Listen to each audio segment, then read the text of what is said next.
ꯑꯍꯥꯟꯕꯃꯛꯇꯗ ꯋꯥꯔꯤ ꯆꯐꯨ ꯆꯦꯅꯦꯜꯒꯤ ꯃꯥꯏꯀꯩꯗꯒꯤ ꯃꯌꯥꯝꯕꯨ ꯇꯔꯥꯝꯅ ꯑꯣꯛꯆꯔꯤ꯫ ꯏꯪꯈꯣꯜ 8ꯁꯨꯕ ꯇꯥꯡꯀꯛ ꯑꯃꯨꯛ ꯄꯨꯗꯨꯅ ꯂꯥꯛꯆꯔꯤ꯫ ꯋꯥꯔꯤ ꯑꯁꯤ ꯀꯔꯤ ꯀꯝꯗꯧꯕꯅꯣ ꯍꯥꯏꯕꯗꯨ ꯃꯌꯥꯝ ꯄꯨꯟꯅ ꯑꯃꯨꯛ ꯇꯥꯃꯤꯟꯅꯔꯁꯤ꯫ ꯍꯧꯖꯤꯛ ꯑꯃꯥꯏꯕ ꯑꯁꯤ ꯃꯃꯥ ꯃꯃꯤꯠ ꯏꯊꯛ ꯊꯛꯀꯠꯈ꯭ꯔꯤ, ꯑꯗꯨꯒ ꯏꯕꯦꯝꯍꯜꯗꯤ ꯃꯀꯣꯛ ꯆꯤꯛꯄꯒꯤ ꯃꯑꯣꯡ ꯑꯃ ꯇꯧꯔꯤ꯫ ꯂꯣꯏꯅꯅ ꯖꯦꯝꯁꯅ ꯌꯥꯝꯅ ꯈꯧꯔꯥꯡꯅ ꯃꯃꯥꯗꯨꯗ ꯍꯪꯉꯛꯏ, "ꯏꯃꯥ, ꯅꯁꯥ ꯈꯔ ꯅꯨꯡꯉꯥꯏꯔꯕꯣ? ꯐꯃꯨꯡꯗ ꯏꯔꯦꯟꯖꯅ ꯍꯤꯞꯂꯒ ꯑꯗꯨꯝ ꯂꯩꯌꯨ ꯌꯥꯗ꯭ꯔꯣ? ꯅꯨꯡꯗ ꯅꯨꯡꯉꯥꯏꯇ꯭ꯔꯁꯨ ꯑꯩꯈꯣꯏ ꯀꯧꯔꯛꯄ ꯌꯥꯏ." "ꯍꯤꯞꯃꯟꯗꯅ ꯋꯥꯔꯦꯍꯦ, ꯑꯗꯨꯅꯅꯦ ꯅꯣꯏꯅ ꯃꯩꯇꯩ ꯏꯕꯁꯦ ꯑꯩꯁꯨ ꯌꯥꯎꯒꯦꯅ ꯆꯪꯉꯛꯏꯅꯤꯅꯦ." ꯈꯨꯗꯛ ꯑꯁꯤꯗ ꯁꯪꯂꯦꯟ ꯑꯗꯣꯝꯗ ꯁꯥꯍꯨꯝ ꯃꯈꯣꯟ ꯑꯍꯧꯕ 1, 2, 3 ꯇꯥꯔꯛꯄꯗ ꯃꯈꯣꯏ ꯑꯍꯨꯝ ꯃꯃꯩ ꯑꯗꯨ ꯁꯪꯂꯦꯟ ꯑꯗꯣꯝꯗ ꯌꯦꯡꯉꯤ꯫ ꯏꯕꯦꯝꯍꯜꯗꯤ ꯃꯈꯣꯜ ꯑꯗꯨ ꯇꯥꯗ꯭ꯔꯤ, ꯑꯗꯨꯅ ꯃꯥꯒꯤ ꯊꯣꯛꯄ ꯉꯥꯎꯔꯤ ꯐꯩꯔꯤ ꯃꯩ ꯑꯗꯨ ꯇꯤꯛꯇꯨꯅ ꯂꯩꯔꯤ꯫ ꯂꯩꯔꯤꯕ ꯑꯇꯩ ꯑꯍꯨꯝꯁꯤꯗꯤ ꯋꯥ ꯑꯃꯠꯇ ꯉꯥꯡꯅꯗꯦ꯫ ꯃꯑꯣꯡ ꯑꯃꯅꯤ ꯍꯥꯏꯗꯨꯅ ꯑꯃꯥꯏꯕ ꯑꯁꯤꯅ ꯏꯪꯒꯤꯠ ꯇꯧꯔꯛꯄꯗꯒꯤ ꯃꯃꯥ ꯑꯁꯤ ꯐꯃꯨꯡꯗ ꯆꯪꯍꯟꯅꯕ ꯁꯦꯝ ꯁꯥꯔꯛꯏ꯫ ꯑꯗꯨꯒ ꯃꯆꯥꯅꯨꯄꯥ ꯑꯃꯗꯤ ꯑꯌꯤꯡꯕꯤꯒ ꯇꯧꯔꯒ ꯏꯕꯦꯝꯍꯜꯕꯨ ꯐꯃꯨꯡꯗ ꯄꯨꯁꯤꯜꯂꯛꯇꯨꯅ ꯍꯤꯞꯍꯜꯂꯤ꯫ ꯂꯨꯔꯤꯕꯗꯤ ꯉꯁꯥꯏ ꯃꯔꯥꯏꯕꯛꯇ ꯅꯞꯂꯝꯕ ꯎꯠꯀꯤ ꯃꯤꯇꯝ ꯑꯗꯨꯗꯤ ꯊꯤꯕ ꯈꯪꯗ꯭ꯔꯤ꯫ ꯃꯗꯨꯗ ꯑꯃꯥꯏꯕ ꯑꯁꯤ ꯃꯊꯥ ꯈꯔꯗꯤ ꯁꯥꯏ꯫ ꯑꯍꯤꯡ ꯅꯣꯡꯌꯥꯏ ꯄꯨꯡ 1 ꯍꯦꯜꯂꯕꯅꯤꯅ ꯇꯨꯝꯗꯕꯗꯤ ꯌꯥꯔꯣꯏ ꯍꯥꯏꯗꯨꯅ ꯇꯨꯝꯅꯕ ꯑꯃꯨꯛ ꯁꯦꯝ ꯁꯥꯔꯛꯏ꯫ ꯑꯗꯨꯕꯨ ꯑꯌꯤꯡꯕꯤꯗꯤ ꯇꯨꯝꯊꯧ ꯍꯥꯏꯕ ꯁꯨꯡꯌꯥ ꯌꯥꯗ꯭ꯔꯤ꯫ ꯀꯔꯝꯅꯗꯤ ꯌꯥꯒꯅꯤ, ꯅꯨꯄꯤ ꯍꯥꯏꯕꯁꯤꯗꯤ ꯀꯤꯒꯟ ꯈꯪꯒꯟꯕ ꯇꯧꯔꯤꯕꯅꯤ꯫ ꯑꯁꯨꯝꯅ ꯃꯤꯀꯨꯞ ꯈꯔꯗꯤ ꯏꯪꯅ ꯆꯤꯛꯅ ꯇꯨꯝꯊꯔꯤ꯫ ꯑꯌꯤꯡꯕꯤ ꯃꯃꯤꯠ ꯑꯗꯨ ꯎꯏꯁꯤꯟ-ꯎꯏꯁꯤꯟꯅ ꯋꯥꯈꯜ ꯀꯌꯥ ꯈꯜꯂꯤ꯫ ꯋꯥꯈꯜ ꯑꯗꯨꯗꯗꯤ ꯀꯣꯏꯆꯠ ꯆꯠꯄꯒꯨꯝꯅ ꯇꯧꯔꯤ꯫ ꯃꯃꯤꯠ ꯑꯗꯨꯗ ꯃꯈꯣꯏꯒꯤ ꯏꯪꯈꯣꯜ ꯁꯨꯃꯥꯡ ꯊꯦꯂꯣꯡ ꯂꯣꯏꯅꯃꯛ ꯎꯔꯤ꯫ ꯃꯈꯣꯏ ꯀꯥ ꯑꯗꯨꯒ ꯊꯣꯡꯅꯥꯎ ꯑꯗꯨꯕꯨ ꯃꯃꯤꯠ ꯎꯏꯁꯤꯟ-ꯎꯏꯁꯤꯟꯅ ꯎꯕꯒꯨꯝꯅ ꯇꯧꯏ꯫ ꯃꯗꯨꯗ ꯅꯨꯄꯤ ꯃꯆꯥ ꯑꯃꯈꯛꯅ ꯂꯤꯈꯠꯂꯛꯑꯒ ꯌꯦꯡꯂꯛꯄꯗꯨ ꯍꯦꯛ ꯎꯔꯨꯔꯤ꯫ ꯃꯗꯨꯗ ꯑꯌꯤꯡꯕꯤ ꯃꯃꯤꯠ ꯐꯠ ꯄꯥꯡꯊꯣꯔꯛꯇꯨꯅ ꯊꯣꯡꯅꯥꯎꯂꯣꯝꯗ ꯌꯦꯡꯉꯤ, ꯑꯗꯨꯕꯨ ꯀꯔꯤꯁꯨ ꯎꯗꯦ꯫ ꯇꯨꯝꯊꯅꯕ ꯍꯣꯠꯅꯔꯝꯕ ꯑꯗꯨ ꯄꯨꯡꯀꯥꯏ ꯀꯥꯏꯈ꯭ꯔꯤ꯫ ꯇꯧꯐꯝ ꯈꯪꯗꯗꯨꯅ ꯐꯨꯛ ꯍꯧꯒꯠꯂꯒ ꯐꯃꯨꯡ ꯑꯗꯨꯗ ꯐꯝꯃꯤ꯫ ꯃꯄꯨꯔꯣꯏꯕ ꯑꯗꯨꯗꯤ ꯋꯥꯔꯗꯨꯅ ꯏꯁꯤꯁꯤꯅ ꯇꯨꯝꯕꯗꯨꯕꯨ ꯌꯦꯡꯂꯤ꯫ ꯋꯥꯈꯜꯗꯗꯤ ꯑꯁꯨꯝꯅ ꯑꯃꯨꯛ ꯈꯜꯂꯤ, "ꯀꯔꯤꯅꯣ ꯏꯃꯨꯡꯁꯤꯗ ꯍꯟꯗꯛ ꯇꯧꯔꯤꯁꯤꯕꯣ? ꯑꯩꯁꯨ ꯏꯃꯤꯠꯇ ꯏꯆꯥ ꯎꯗ꯭ꯔꯤ, ꯑꯗꯨꯒ ꯌꯨꯝꯁꯤꯁꯨ ꯇꯝꯅꯕꯅ ꯈꯪꯉꯝꯗ꯭ꯔꯤ꯫ ꯑꯃꯨꯛ ꯍꯣꯡꯗꯣꯛꯁꯨ ꯄꯩꯁꯥ ꯑꯃꯠꯇ ꯄꯥꯏꯗ꯭ꯔꯤ꯫ ꯀꯔꯤꯅꯣ ꯑꯩꯅ ꯇꯧꯗꯣꯏꯁꯤꯕꯣ? ꯑꯍꯜ ꯑꯃꯁꯨ ꯃꯄꯨꯡ ꯐꯥꯅ ꯂꯩꯇꯦ꯫ ꯏꯃꯥꯁꯤꯁꯨ ꯂꯥꯏ ꯐꯠꯇꯕ ꯊꯋꯥꯏ ꯆꯪꯂꯤ꯫ ꯀꯔꯤꯅꯣ ꯑꯩꯅ ꯇꯧꯗꯣꯏꯁꯤꯕꯣ? ꯀꯅꯥꯗꯕꯨ ꯋꯥꯀꯠꯇꯣꯏꯅꯣ?" ꯑꯁꯤ ꯈꯟꯅ ꯑꯁꯨꯝ ꯐꯝꯂꯝꯕꯗꯒꯤ ꯑꯀꯤꯕ ꯀꯌꯥꯗꯨꯗꯩ ꯍꯦꯟꯗꯣꯔꯛꯇꯅ ꯊꯋꯥꯏ ꯋꯥꯃꯟꯕꯗꯒꯤ ꯃꯈꯣꯏꯒꯤ ꯀꯥ ꯑꯗꯨꯗꯒꯤ ꯊꯣꯛꯂꯛꯏ꯫ ꯑꯍꯥꯟꯕꯗ ꯃꯃꯥꯒꯤ ꯀꯥ ꯑꯗꯨꯗ ꯆꯪꯂꯛꯏ, ꯑꯗꯨꯒ ꯃꯃꯥꯕꯨ ꯃꯨꯟꯅ ꯌꯦꯡꯖꯔꯤ꯫ ꯃꯁꯨ ꯎꯗ꯭ꯔꯦ ꯍꯥꯏꯗꯨꯅ ꯃꯃꯥꯒꯤ ꯋꯥꯈꯜꯗ ꯅꯤꯡꯍꯟꯅꯕ ꯐꯥꯎꯔꯝꯒꯗꯕ ꯑꯗꯨ ꯈꯜꯂꯨꯕꯗ ꯑꯌꯤꯡꯕꯤ ꯅꯨꯡꯉꯥꯏꯇꯕ ꯄꯣꯛꯏ꯫ ꯑꯗꯨꯕꯨ ꯀꯔꯤꯕꯨꯗꯤ ꯇꯧꯔꯨꯅꯤ꯫ ꯑꯁꯨꯝꯅ ꯀꯥ ꯑꯁꯤꯗꯒꯤ ꯊꯣꯛꯂꯛꯇꯨꯅ ꯃꯈꯣꯏꯒꯤ ꯇꯤꯚꯤ ꯀꯥ ꯑꯗꯨꯗ ꯆꯪꯂꯛꯂꯒ ꯁꯣꯐꯥꯗꯨꯗ ꯐꯝꯗꯦ꯫ ꯉꯥꯏꯍꯥꯛ ꯐꯝꯊꯗꯨꯅ ꯂꯩ꯫ ꯑꯗꯨꯗꯒꯤ ꯍꯤꯞꯊꯈꯤꯕꯗꯩ ꯁꯣꯐꯥ ꯑꯁꯥꯡꯕ ꯑꯗꯨꯗ ꯍꯦꯛ ꯍꯤꯞꯄꯨꯔꯦ꯫ ꯑꯗꯨꯕꯨ ꯏꯊꯥ ꯊꯥꯖꯗꯅ ꯑꯍꯤꯡꯕꯤ ꯇꯨꯝꯊꯣꯛꯈ꯭ꯔꯤ꯫ ꯑꯁꯨꯝꯅ ꯇꯨꯝꯊꯈꯤꯕ ꯃꯇꯝ ꯑꯁꯤꯗꯗꯤ ꯐꯠꯇ꯭ꯔꯕ ꯊꯋꯥꯏ ꯑꯁꯤꯒꯤ ꯈꯨꯗꯣꯡꯆꯥꯕ ꯀꯌꯥ ꯑꯗꯨ ꯑꯣꯏꯒꯗꯧꯔꯤꯕꯅꯤ꯫ ꯃꯃꯥꯡ ꯊꯣꯡ ꯑꯗꯨ ꯇꯞꯅ ꯍꯥꯡꯗꯣꯔꯛꯏ꯫ ꯃꯃꯥꯡ ꯊꯣꯡ ꯑꯗꯨ ꯍꯥꯡꯗꯣꯛꯄꯗꯗꯤ ꯇꯤꯚꯤ ꯀꯥ ꯁꯝꯅ ꯃꯌꯥꯏ ꯀꯥꯏ ꯍꯥꯏꯕꯁꯤ ꯑꯣꯏꯔꯤꯕꯅꯤ꯫ ꯊꯣꯡ ꯑꯗꯨ ꯇꯞꯅ ꯍꯥꯡꯗꯣꯔꯛꯄ ꯃꯇꯝꯗ ꯄꯔꯗꯥ ꯑꯗꯨ ꯂꯤꯔꯤ ꯍꯨꯝꯂꯛꯏ꯫ ꯑꯏꯪꯕ ꯅꯨꯡꯁꯤꯠ ꯁꯤꯠꯆꯤꯜꯂꯛꯄ ꯑꯁꯤꯗ ꯑꯏꯪꯕꯤ ꯏꯪꯂꯤ ꯇꯧꯕ ꯑꯗꯨꯗ ꯃꯁꯥꯗꯨ ꯇꯥꯁꯤꯟꯖꯩ꯫ ꯊꯣꯡꯖꯤꯟ ꯑꯗꯨꯗꯩ ꯃꯨꯁꯤꯟ ꯃꯨꯕ ꯑꯃꯈꯛ ꯆꯪꯉꯛꯏ, ꯑꯗꯨꯒ ꯑꯏꯪꯕꯤꯗ ꯃꯨꯟꯅ ꯌꯦꯡꯂꯝꯗꯨꯅ ꯂꯩ꯫ ꯉꯥꯏꯍꯥꯛ ꯌꯦꯡꯂꯝꯂꯕ ꯃꯇꯨꯡꯗ ꯏꯕꯦꯝꯍꯜꯒꯤ ꯀꯥꯗ ꯆꯪꯈ꯭ꯔꯤ꯫ ꯃꯇꯝ ꯑꯗꯨꯗ ꯏꯕꯦꯝꯍꯜꯗꯨ ꯃꯃꯤꯠ ꯈꯪꯄꯪ ꯄꯥꯡꯊꯣꯔꯛꯏ, ꯑꯗꯨꯒ ꯍꯧꯒꯠꯂꯛꯑꯒ ꯐꯃꯨꯡꯗꯒꯤ ꯀꯨꯝꯊꯔꯛꯏ꯫ ꯃꯇꯝ ꯑꯗꯨꯗ ꯑꯃꯨꯕ ꯑꯗꯨ ꯃꯅꯥꯛꯇ ꯆꯪꯁꯤꯜꯂꯛꯏ꯫ ꯏꯕꯦꯝꯍꯜꯗꯤ ꯃꯁꯥ ꯒ꯭ꯌꯥꯟ ꯇꯥꯕ ꯅꯠꯇꯦ꯫ ꯃꯃꯤꯠꯇꯨꯁꯨ ꯃꯨꯁꯤꯟ ꯃꯨꯏ, ꯃꯈꯨꯠꯇꯨꯁꯨ ꯆꯤꯡꯊꯦꯛꯄꯒꯤ ꯃꯑꯣꯡꯗꯧꯅ ꯇꯧꯏ꯫ ꯑꯁꯨꯝꯅ ꯑꯃꯨꯕ ꯑꯁꯤꯒꯤꯅ ꯃꯥꯡ ꯊꯥꯗꯨꯅ ꯏꯕꯦꯝꯍꯜ ꯏꯟꯅꯗꯨꯅ ꯊꯣꯛꯂꯛꯈ꯭ꯔꯤ꯫ ꯏꯕꯦꯝꯍꯜ ꯃꯈꯨꯠꯇꯨꯁꯨ ꯆꯤꯡꯊꯣꯛꯄꯒꯤ ꯃꯑꯣꯡ ꯃꯇꯧ ꯇꯧꯕꯇ ꯅꯠꯇꯅ ꯃꯃꯥꯏ ꯑꯗꯨꯁꯨ ꯅꯣꯡꯊꯛꯇ ꯌꯦꯡꯈꯠꯂꯤ꯫ ꯑꯁꯨꯝꯅ ꯊꯣꯛꯂꯛꯄꯗ ꯁꯨꯃꯥꯡ ꯌꯧꯔꯤ꯫ aduga sanglen adomda changki. Stomdana amaiba asi matha saba haurakli. Mahaki haizabi pumba taudunasu amukta moongda thengnadriba ama oirekpa asidadi agibadum pokli. Thawai sanaba haitrabadi awafamda tai haibadu ningsinglubada mahak mafam asida leibabu leininglaktri. Khara khudong thiba henjilaktringai mahak chatlaurasira haiba pau khalai. Asumna khanba yaba khallaba matungda atai sena tumkhringai chatlaurage khalai. Aduna maram oiraga tumina tholai. Adubu mahana tholakpa matamda ayingbi yumjayda tumdura leramba asida khambre khangi. Thongso hangduna leramba aduda chingnaraduna ibemhalgi kada fatchangi. Madudaso ibemhal leramdaba asidadi imungi mi kaupa haurai. James phuk haugatli. Adubu mahagi nupi leramdaba asida kwasin senduna thirai. Maduda ayingbisu khangboi lakpui haugalai. Ahingbina mahakna tauba khudimakso tamle. Adubu matau karamda mama asi thokiribno haibadudi khangdabanina makhoi hum yumadugi akoibado kusin senduna thirai. Hainabagi matung inna ayingbi amadi James na yumgi akoibaduda ko yengli. Aduga amaiba asina matomta sanglen asida sangkri. Sanglen aduda hek sangkhibata ing lawba nuksiti silai. Amaiba asina khangli mafam asti araiba natra habasi. Aduna maram oiraga amambar marak asida tapna tapna ka khuding sangduna yengai. Mathang mathang yenglakpada ka amakhakti karigumba makhol khara thoi. Maduda amaiba asi singnaraduna tapna makhol thoandana changsilai. Ka adugi mapa hek yobaga thongnawdagi yengbada amamba marak asida miyoi ama kananoma laibak kanna kholibadu ure. Maduda amaiba asina madu ibemal soidana oigani haiduna ibemhal bu kowi. Matam asida laibak kholamba adu chaplepkre. Amura anirak asamna kausilakpa kanda miyoi adu phuk haugalai. Aduga masidi lengde. Tapna tapna mamay adu laithoraklaga amaiba asina yengliba thongnaw tamna paisilai. Maduda amaiba asi maning handuna tai. Akiba thoina leiramdaba adu handak muki sidi amaiba asi kirakpa phauri. Adubu matang asidadi hondoktuna senmadi yararoi khangladuna amaiba asi haugalak ka aduda sangi. Matam asida miyoi adu kasin amada mamay losinduna leplaga leiramli. Handamukso amaiba asina ibemhal haiduna kawi. Sok lengdi lengakti. Lenglaktaba asidadi makut aduna lengzumda paidogi tapna thingzali.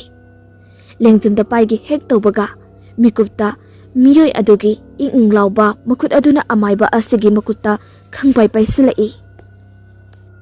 Aduga mafam adudagi laktana inthorei. Maduda amaiba asi thong atekpa amada yesinduna tai. Madugi makoladu somdasu James soina tari.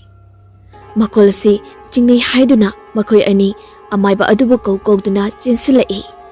Adubu amaiba asidi makukta ngauri mamitu blur chatpagumna tawduna lei. Asumna blur chatpa marak asida mahakna uriba asi miyoi adu phaklangda naplalaplaga kakri. Aduga zingagi phairen aduda longna yanthaduna hingnapli. Aduga mangolda sadabu makhi yengai. Ngahak imlalaga gel mangkri. Mathangi numitni amaiba asi makukta bendras yetuna famungda hipli. Aduga nakandana James amadi ayingbi ani ungduna famli. Dasa amagi mathakta amatare haiduna makhoi ani maktu wa ama fau ngangningdre. Amaiba du tapna mikap tholakpadagi James na sangsilduna hangi. Oza gela abo. Ha, aibu kaidaukrage. Kaisu tawdi ozabu gen taraba.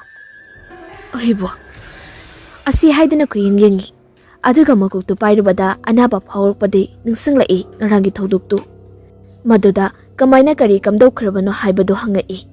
Matamaduda James na wari pumalirakli. James na ngarangdo ikoi si sanglelumda makhole amatayena chinsilakpada ozadi gal mangduna taraka leirami. Aduge sanglengi fairendana imado yandaduna leirami.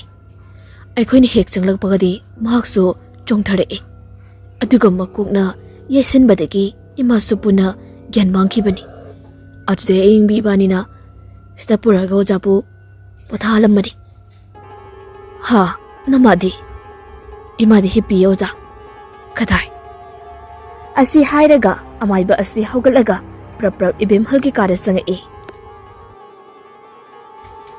ꯏꯕꯦꯝꯍꯜ ꯏꯁꯤꯁꯦꯅ ꯇꯨꯝꯗꯨꯅ ꯂꯩꯔꯤꯕꯗꯨ ꯎꯔꯦ ꯃꯗꯨꯗ ꯑꯃꯥꯏꯕ ꯑꯁꯤꯅ ꯍꯦꯟꯅ ꯆꯤꯡꯅꯔꯤ ꯃꯗꯨꯅ ꯃꯔꯝ ꯑꯣꯏꯔꯒ ꯋꯥ ꯑꯃ ꯐꯥꯎ ꯍꯥꯏꯔꯝꯗꯅ ꯏꯃꯨꯡꯗꯒꯤ ꯐꯠ ꯊꯣꯛꯈꯤ ꯖꯦꯝꯁꯁꯨ ꯀꯩꯗꯧꯔꯕꯅꯣ ꯍꯥꯏꯗꯨꯅ ꯏꯟꯅꯔꯛꯏ ꯑꯃꯥꯏꯕ ꯑꯁꯤ ꯃꯅꯤꯡꯂꯣꯝꯗ ꯆꯪꯗꯨꯅ ꯌꯨꯝꯄꯥꯛ ꯑꯃ ꯊꯤꯔꯤ ꯃꯗꯨ ꯄꯥꯏꯔꯒ ꯁꯪꯂꯦꯟꯂꯣꯝꯗ ꯆꯪꯁꯤꯟꯈ꯭ꯔꯤ ꯖꯦꯝꯁ ꯋꯥ ꯑꯃ ꯐꯥꯎ ꯍꯪꯗꯦ ꯏꯟꯅꯐꯝ ꯊꯣꯛꯄ ꯑꯗꯨꯝ ꯏꯟꯅꯔꯛꯏ ꯑꯗꯨꯒ ꯑꯃꯥꯏꯕ ꯑꯁꯤꯅ ꯃꯍꯥꯛꯅ ꯉꯔꯥꯡ ꯆꯪꯂꯨꯕ ꯀꯥ ꯑꯗꯨꯗ ꯌꯣꯄꯥꯛ ꯑꯁꯤ ꯃꯁꯤꯡ ꯈꯪꯗꯅ ꯇꯧꯕ ꯍꯧꯔꯛꯏ ꯈꯔ ꯇꯧꯕ ꯍꯧꯔꯕ ꯃꯇꯨꯡꯗ ꯀꯟ ꯂꯥꯎꯕ ꯄꯣꯠꯁꯛ ꯑꯃꯈꯛ ꯌꯣꯄꯥꯛ ꯑꯁꯤꯅ ꯌꯥꯜꯂꯨꯕꯗꯒꯤ ꯑꯍꯧꯕ ꯃꯈꯣꯜ ꯑꯃ ꯊꯣꯛꯂꯛꯏ ꯃꯇꯝ ꯑꯗꯨꯗ ꯑꯃꯥꯏꯕ ꯑꯁꯤꯅ ꯃꯈꯨꯠꯇꯨꯅ ꯀꯣꯊꯣꯛꯇꯨꯅ ꯌꯦꯡꯉꯨꯕꯗꯗꯤ ꯈ꯭ꯋꯥꯡꯗ ꯐꯥꯅꯕ ꯄꯦꯇꯤ ꯑꯣꯏꯔꯝꯂꯦ ꯄꯦꯇꯤ ꯃꯀꯣꯛ ꯑꯗꯨ ꯌꯣꯠꯅ ꯑꯣꯏ ꯃꯗꯨꯗ ꯑꯃꯥꯏꯕꯅ ꯋꯥꯈꯜ ꯈꯜꯂꯤ ꯃꯐꯝ ꯑꯁꯤꯗ ꯀꯝꯗꯧꯅ ꯄꯦꯇꯤ ꯑꯁꯤ ꯂꯩꯔꯝꯂꯤꯕꯅꯣ ꯍꯥꯏꯕꯁꯤ ꯃꯗꯨ ꯄꯨꯔꯛꯂꯒ ꯁꯨꯃꯥꯡꯗ ꯊꯝꯃꯤ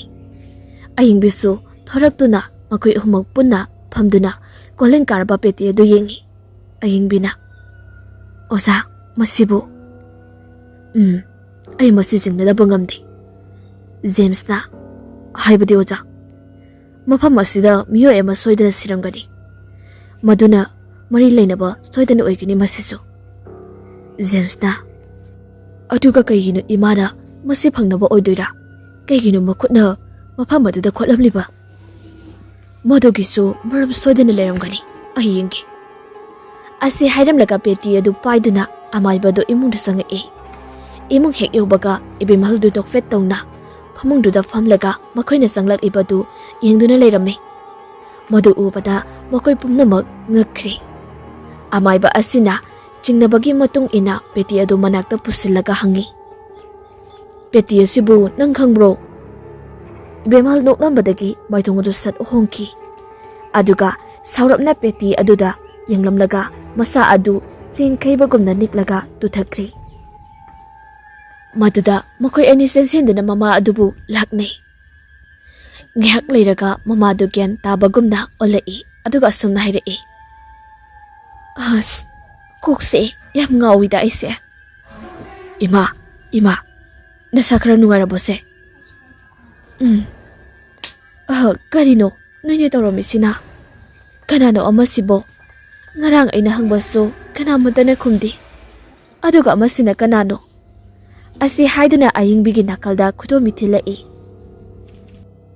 ꯑꯌꯤꯡꯕꯤ ꯃꯍꯥꯛꯀꯤ ꯃꯅꯥꯀꯣꯡ ꯃꯌꯥ ꯑꯗꯨꯗ ꯁahum ꯑꯃꯒ ꯂꯣꯏꯅꯅ ꯇꯞꯅ ꯃꯍꯥꯛꯀꯤ ꯃꯤꯡ ꯀꯧꯔꯛꯄ ꯑꯗꯨꯗ ꯀꯟꯅ ꯂꯥꯎꯔꯝꯂꯒ ꯃꯍꯥꯛꯀꯤ ꯀꯥꯗ ꯆꯦꯟꯁꯤꯟꯈ꯭ꯔꯤ ꯃꯗꯨ ꯖꯦꯝꯁꯁꯨ ꯑꯌꯤꯡꯕꯤꯗꯣ ꯀꯩꯗꯧꯔꯕꯅꯣ ꯍꯥꯏꯗꯨꯅ ꯆꯦꯟꯁꯤꯟꯈꯤ ꯑꯗꯨꯒ ꯁꯣꯝꯗꯅ ꯑꯃꯥꯏꯕ ꯑꯁꯤꯅ ꯄꯦꯇꯤ ꯑꯗꯨ ꯄꯨꯊꯣꯔꯛꯇꯨꯅ ꯎꯠꯂꯤ ꯅꯪꯕꯨ ꯃꯁꯤꯒꯤ ꯄꯦꯇꯤꯁꯤ ꯈꯪꯕ꯭ꯔꯣ ꯏꯕꯦꯝꯍꯜ ꯄꯦꯇꯤ ꯑꯗꯨꯁꯨ ꯐꯠ ꯑꯃꯨꯛ ꯌꯦꯡꯉꯤ ꯑꯗꯨꯒ ꯇꯨꯡꯗ ꯂꯦꯞꯂꯤꯕ ꯑꯃꯨꯕ ꯑꯗꯨꯗ ꯑꯃꯨꯛ ꯌꯦꯡꯉꯤ ꯍꯪꯉꯤꯕ ꯋꯥꯍꯪꯗꯨꯒꯤ ꯄꯥꯎꯈꯨꯝꯗꯤ ꯄꯤꯗꯅ ꯑꯁꯨꯝꯅ ꯍꯥꯏꯔꯛꯏ ꯀꯩꯅꯣ ꯀꯅꯥꯅꯣ ꯁꯤꯕꯣ ꯑꯩꯅ ꯍꯪꯉꯤꯕꯁꯤ ꯈꯨꯝꯃꯨ ꯃꯁꯤ ꯀꯩꯅꯣ ꯈꯪꯕ꯭ꯔꯥ ꯏꯕꯦꯝꯃ ꯍꯟꯗꯛꯇꯤ ꯄꯦꯇꯤ ꯑꯗꯨꯗ ꯃꯨꯟꯅ ꯌꯦꯡꯉꯤ ꯑꯗꯨꯒ ꯏꯆꯝ ꯆꯝꯅ ꯍꯥꯏꯔꯛꯏ ꯄꯦꯇꯤ ꯅꯠꯇ꯭ꯔꯣ ꯑꯗꯨꯕꯣ ꯃꯥꯅꯦ ꯑꯗꯣ ꯅꯪ ꯁꯤꯁꯦ ꯍꯥꯟꯅ ꯎꯈ꯭ꯔꯕꯣ ꯉꯥꯏꯈꯣ ꯅꯪꯕꯨ ꯀꯅꯥꯅꯣ ꯑꯩ ꯅꯪꯒꯤ ꯑꯅꯥꯕ ꯌꯦꯡꯕ ꯂꯥꯛꯄ ꯃꯤꯁꯛ ꯑꯃꯅꯤꯅꯦ ꯂꯥꯌꯦꯡꯕꯕꯨ ꯑꯗꯨꯃꯥꯏꯅ ꯇꯧꯕ꯭ꯔꯣ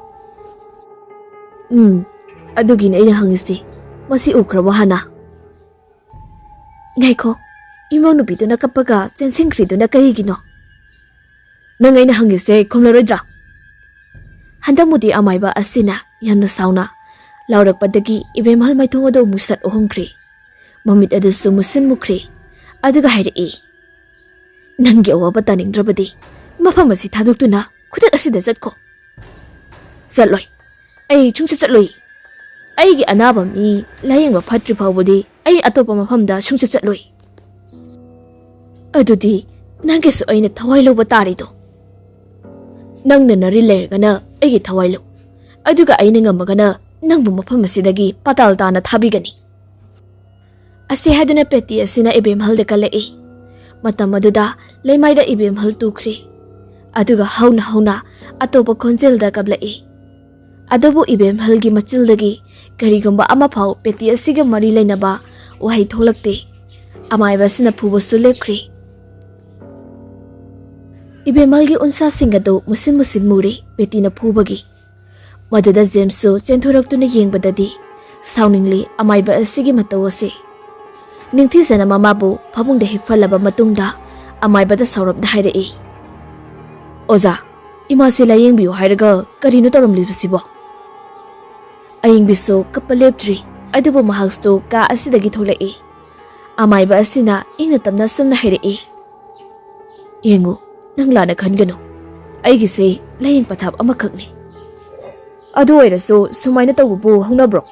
Yare oza, yazari, lengbiro. Ay imase atopada layenganjaragi. Ojagi sidi oja waina kisalae ay. Ibunga nang adumnasu haigano. Aigise tawda yadadana tawribani. Tawda yadabani haidunasu imase hatki haidro. Ibemal sor thabet honduna mamit usinduna hepli. Amaiba aduna. Ibunga adu yongnasu lana ugano. Yare oza, pumnamo yazari. Oza lengbikro. Asumna yana thina zarakpa asida amaiba sita sengna ikairi. Mafam asidagi mahak satpa pharadau male khallakle. Adubu wakhalladi aduki matik nungai handri. Mahaki tungi mingsatta suthidori khallubada amaiba asi mamayadu lukthaduna lei. Aduka yum asidagi tapna tholakli. Mahak thongal hek langkhibaga yum aduda muni yingai. Yumdo imamam sili. Sajil saya Kinoma itaw tawriba adudi amaiba asina uri. Adubu upay leita adu maghankri. James mama adugi saba tawri. Aduga ayingbi asina manakta tasanduna family. Wadi masit amata hainadi. Yasang lapagi matam asidadi. Mama asi gyantara pagumna amuksud haugalai. Aduga sumangda thulaktuna fammi. Ayingbi so manaki nakalda numidangi ensang semi. Aduga James na ENGKHOL suri. Itathazadana mama asina asumna hairei. Ibema naraiba kini khalasu hayeng ENGKHOL se koi hogadaba biba amadi pami. Aduna or from home dagi isa sakna amakak laurubadi kari kai. Ayengbi ensang semambadagi chap lepkri. Aduga mamitagi mapi tapna sintharei. Ay bungodasu haige khanbasi kuhirabani. Oi ma tanabiyo. Asi hairam laga ayingbi imungda sangkri. James so mamage manakta musangai. Ima nasado khara nungaraba. Ado mangoi hawoi. Aibu uhaidaba yam uine. Wahaidu tabada James soilawi. Amaibadu da hairamba do ningsinglai. Adubu wadi makatade. Isabudi khara nungairi. Adudane isanasu aini narise kari layongno ikhang khangde. Kari sudhoina rubana tida. Chahi amjalakpagini. Pharesi. Imungda muchangasi. Ima hipningine. Asumna makhoi imungda sanglakli. Ningtham tha matamnina numiti panthaba tawdana yamna thuna tarakri. Ayingbi mathawai nungaita chakhulna sak thungli. Manakta James tu sangsilaklaga wahirei. Imase pharaba male. Kamaina.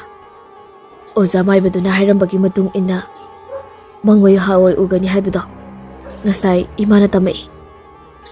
Adu khaktara. Mani. Ataydi tamlaktabra. Tamlakti kaidorage. Kaisu tawdeda. Wa maleba male. Kay haronggi nangunda. Kaisu haideba. Ayingbigi maithongda tariba adudi James nadi irailai na kangli. Aduna maram oiduna angangi matangda soidana oirangani haiduna hangai. Angangi matangdara.